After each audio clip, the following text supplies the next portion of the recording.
So guys, now it is 6 a.m. at Labugon. So guys, it's 6 a.m. and we are here at Labugon Basay, and the water is really clear. And what Lola is doing right over there, oh wait, I should take a closer look.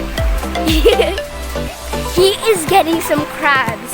They're like right on the shore, so which you can catch. I did this because my Lola, wow! And then a lot of crabs. Napakita ang crab lang! The thing is a lot of crabs. Oh, there's one over there. You see, I'm scared of crabs.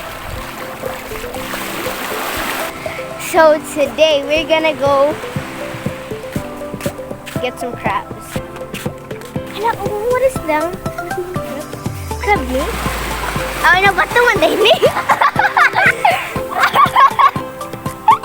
Parehas kaya silang shell. There's a lot of laughter in the world.